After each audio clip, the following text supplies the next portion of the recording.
I was a bit much. So yesterday I was doing a Q&A on Instagram and I misread someone's question. I thought she was asking like, why did you choose to settle in Northern Ireland? And I said to her, I'm born and bred in Northern Ireland. And then quite a few people were telling me I misread her question. She was actually asking what made my family choose to settle in Northern Ireland.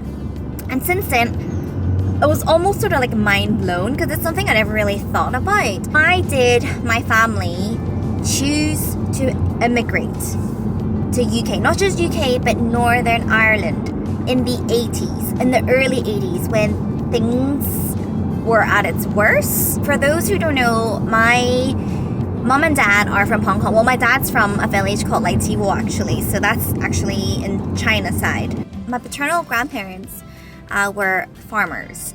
So they had like a little patch of land, they grew their own vegetables, they had like their own cow and stuff. So my mom's family are from Taipo and they were fishermen. Yeah, I think it just got to a stage like a lot of people when they were immigrating because they just wanted like a better life, more opportunities where they can earn money. Yeah, it was just time to leave Hong Kong. For a very brief period, my mom and dad, they only had my sister then. They actually lived in Glasgow for a while, and I don't know how, but my grandparents, even though they don't speak the language, which I've always been so amazed with, but they managed to like run a restaurant. But I think it helped because my dad was there, my aunt was there, it was like a family run business, but the problem was they really weren't generating a lot of money and they were quite poor. So at the time, my mum, her brother actually settled in Northern Ireland, and I think he had a restaurant there. So what happened was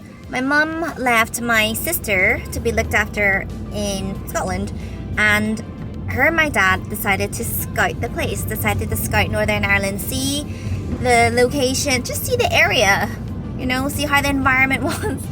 And the thing was, the first time they came, their car actually got hijacked. So my dad thought, my car's got stolen, this is a place. I'm sure some of you guys would know this, but Northern Ireland was a bit of a mess back then. It was quite dangerous, but my dad saw potential. Northern Ireland was, I guess you can say a bit more backwards. And so it didn't have as many eateries, it didn't have the takeaways and the restaurants. So it wasn't as saturated as it was in England. So my dad thought, okay, this would work out perfectly, right? And they took a gamble and thankfully it paid off. Sometimes I forget that the Troubles wasn't that far away.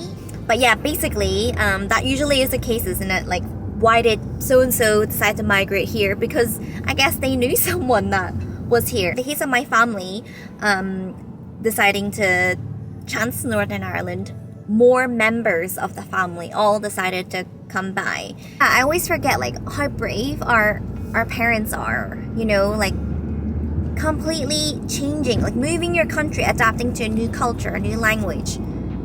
That's mad. Like, I don't know if I can do that. I could have been Scottish. I could have had a Scottish accent. My mom and dad, they no longer run a restaurant and takeaway anymore.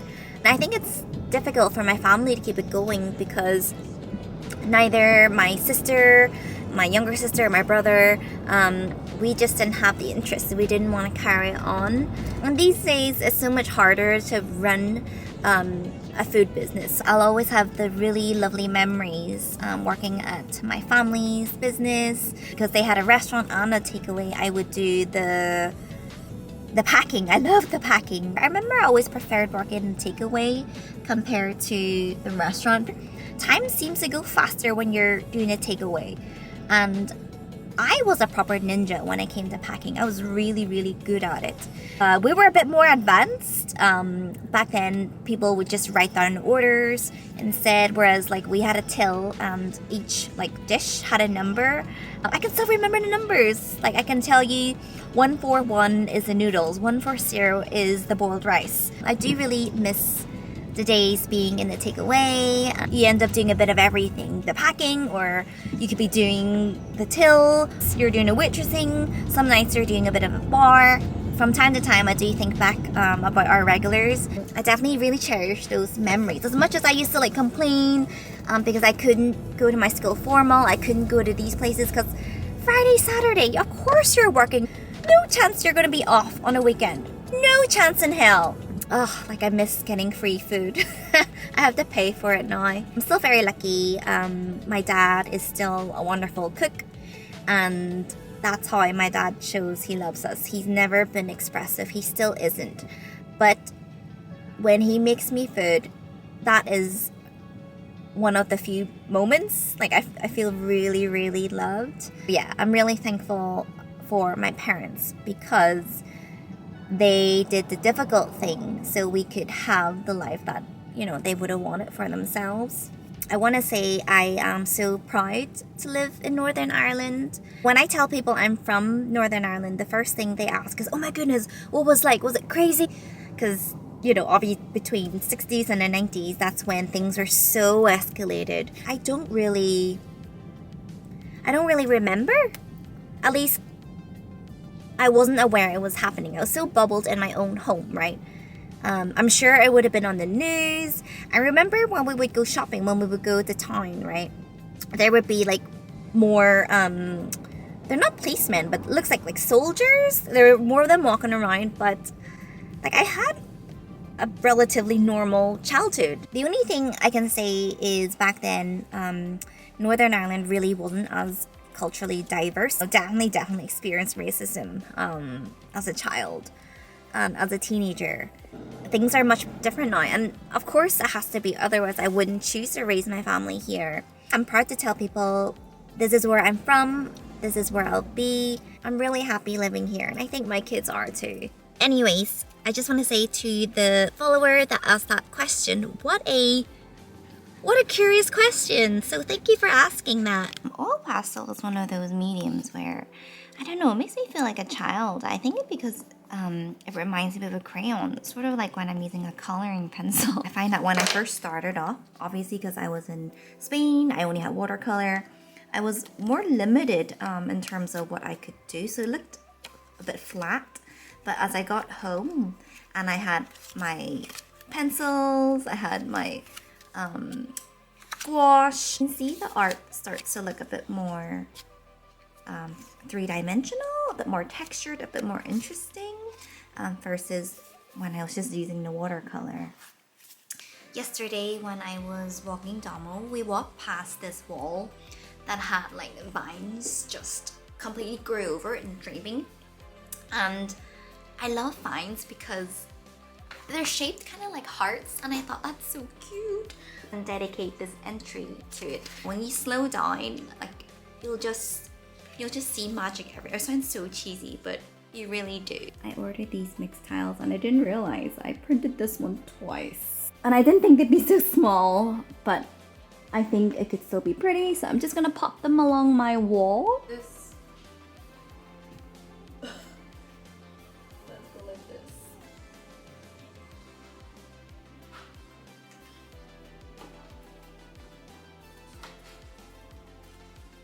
This is what happens when you eyeball it.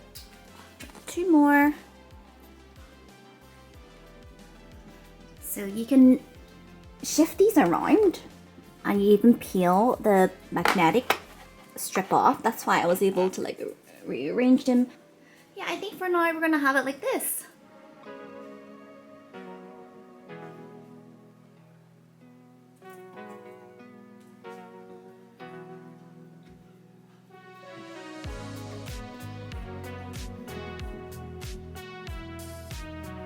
For those who are interested, my photographer, his name is Eamon from Treasure Box Photography. The one that's extra, I have right here.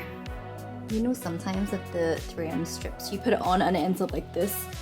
Because it's magnet, you can keep adjusting these. You can even switch them if you like a different tile instead. Yeah, not bad. What makes me really happy is knowing that my dog and I pretty much have the same dinner. Oh, someone's home.